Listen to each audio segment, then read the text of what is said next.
அதனால அவ எந்த பிரச்சனையும் பண்ணாம போயிடுவான்னு தான் நினைக்கிறேன். ஆனா அவளையே யுஎஸ்க்கு அனுப்புற, அங்க போய் அவ சொகுசா தானே இருப்பா. ஏய், நான் என்ன லூசா? அவளுக்கு நல்ல ஜாபா பார்த்து வாங்கி கொடுக்கறதுக்கு. யுஎஸ்னதும் நல்ல வேலைன்னு அவன் நினைச்சிட்டு இருக்கா. ஆனா அப்படி இல்ல கவிதா, அது ரொம்ப கஷ்டமான வேலை. 5 வருஷத்துக்கு அக்ரிமெண்ட் போட்டிருக்கேன். ஒரு நாளைக்கு 15 மணி நேரம் வேலை. நல்ல மாடு மாதிரி மாட்டு தொழுவத்திலையும் பன்னி தொழுவத்திலையும் வேலை பார்க்கணும். இது எதுவுமே தெரியாம நான் நீட்டின பேப்பர்ல எல்லாம் அவ சைன் பண்ணிட்டா. அங்க போய் நரகத்தை அனுபவிக்க போறா. அப்ப தெரியும் இந்த காஞ்சனாவை பத்தி. என் பொண்ணு வாழ்க்கையில விளையாட பார்த்தால அங்க கிடந்து சாகணும். சூப்பர்க்கா, கலக்கிட்ட போ. இவ தொல்லை விட்டதுன்னு இப்பதான் எனக்கு நிம்மதியா இருக்கு. கவிதா, நாளைக்கு அவ கிளம்பி போனதும் எனக்கு நீ போன் பண்ணு. நல்ல ஸ்வீட்டா செஞ்சு சாப்பிடணும். சரிக்கா, ஷியோரா கால் பண்றேன். சரி.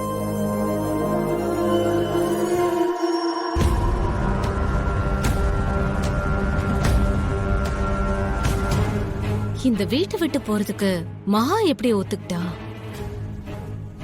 என்னமோ இந்த வீட்ல வாழ வந்த மாதிரி இங்கேயே டேரா போட்டுட்டு இருந்தா. இப்ப என்னடானா காஞ்சனாக்கா இப்படி சொல்றாங்க. ம். சரி, கரகம் விட்டதுன்னு நிம்மதியா இருக்க வேண்டியதுதான்.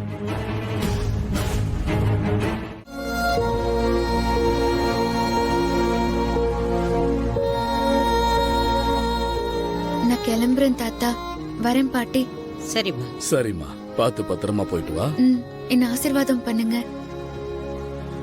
நல்லா நல்லா இருக்கு. நல்லா இருக்கு.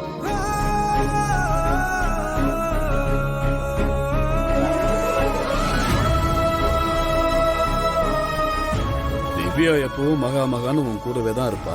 இப்ப எப்படி உன்னை தனியா விட்டான்னு தான் எனக்கு தெரியல. திவ்யா அக்காக்கு பரீட்சை இருக்கு, அதான் அவங்களால வர முடியாம போச்சு. அம்மா நல்லா இரு மகா. அம்மா, நான் வரேன். போனதும் போன் பண்ணுமா. அப்புறம் பாட்டிக்கு சரியானதும் உடனே கிளம்பி வந்துடணும். சரிம்மா. அம்பிகா சொன்னதை மறந்துடாத. இன்னைக்கும் நீ இந்த வீட்டுல ஒருத்தி மாதிரி தான்.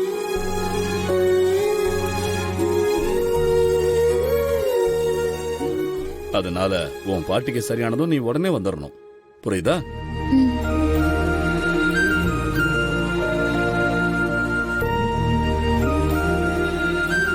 அக்கா, நான் வரேன்க்கா.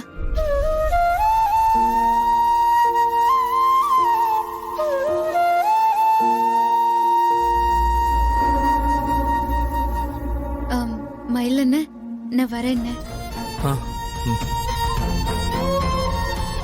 போதண்டி, போய் தொலை. கடைசி நேரத்துல கூட எதையாவது பண்ணி இவ போகாம இருந்துருவாளோன்னு மனசு வேற பக்கு பக்கு நடிச்சுக்குது.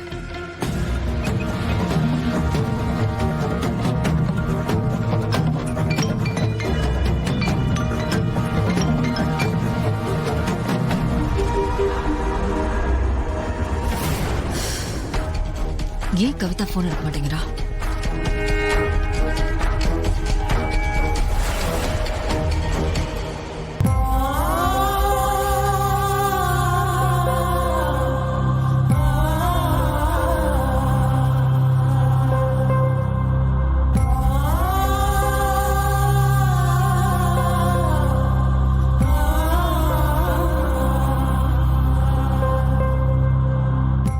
என்னடா பண்றதுன்னு நான் யோசிச்சுட்டு இருக்கும்போது நீயே அவளை வெளியே அனுப்பிட்ட. இனிமே எனக்கு எந்த கவலையும் இல்ல. நான் நினைச்சத எந்த தடையும் இல்லாம ஸ்மூத்தா பண்ணுவேன்.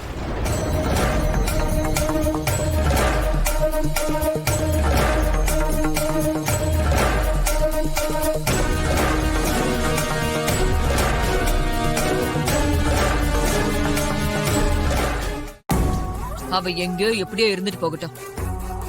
சோனிய தொலைஞ்சதுன்னு போய் தலையை முழுகிட்டு வேலையை பார்க்கலாம்.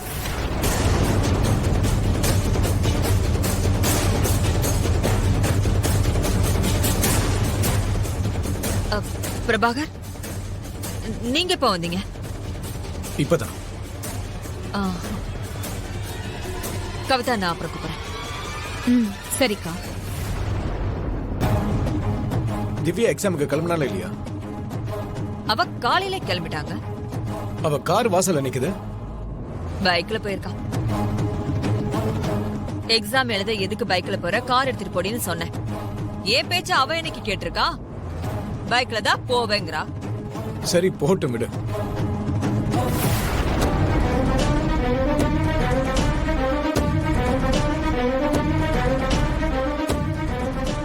ஏ பிரபா, குடிக்க ஏதாவது எடுத்துட்டு வரட்டுமா? இல்ல வேணாம், கொஞ்சம் வேலை இருக்கு. அர்ஜென்ட்டா ஒரு கொட்டேஷன் அனுப்பணும். நல்ல வேலை, நான் கவிதா கிட்ட பேசினதை எதையும் பிரபா கேட்கல. கேட்டிருந்தா இந்நேரம் திவ்யாவுக்கு ஃபோன் பண்ணி சொல்லியிருந்திருப்பாரு. மொத்தத்துல அந்த மகாவோட சாப்டர் க்ளோஸ்.